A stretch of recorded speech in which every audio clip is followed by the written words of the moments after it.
இன்றைய நம்பிக்கையின் வார்த்தை, கிருபையும் சத்தியமும் உன்னை விட்டு விலகாதிருப்பதாக. நீ அவைகளை உன் கழுத்திலே பூண்டு அவைகளை உன் இருதயமாகிய பலகையில் எழுதிக்கொள். அதனால் தேவனுடைய பார்வையிலும் மனுஷருடைய பார்வையிலும் தயையும் நப்பத்தியும் பெறுவாய். நீதிமொழிகள் அதிகாரம் 3 வசனம் 3.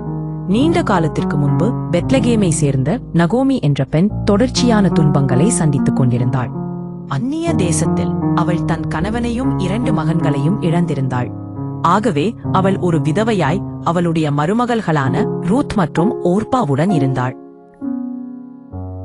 நகோமி தனது சொந்த நாட்டிற்கு திரும்ப முடிவு செய்தபோது விதவைகளான தனது மருமகளை அவர்களது சொந்த குடும்பங்களுடன் சென்று விடும்படி அறிவுறுத்தினாள். ஓர்பா கண்ணீருடன் விடை பெற்று சென்று விட்டாள். ஆனால் ரூத் நகோமியுடன் ஒட்டிக்கொண்டாள்.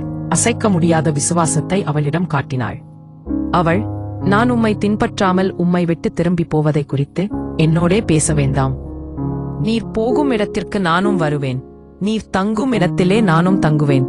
உம்முடைய ஜனம் என்னுடைய ஜனம், உம்முடைய தேவன் என்னுடைய தேவன். ரூத்தின் உத்தமத்தை கர்த்தர் ஆசீர்வதித்தார். அவள் பரம்பரையில் இயேசு பிறந்ததை காண்கிறோம். தனிப்பட்ட பிரதிபலிப்புக்கான கேள்விகள். விசுவாசம் என்பதை எப்படி அர்த்தம் கொள்கிறீர்கள்? உங்கள் தனிப்பட்ட உறவுகளிலும் அர்ப்பணிப்புகளிலும் அதை எவ்வாறு வெளிப்படுத்துகிறீர்கள்?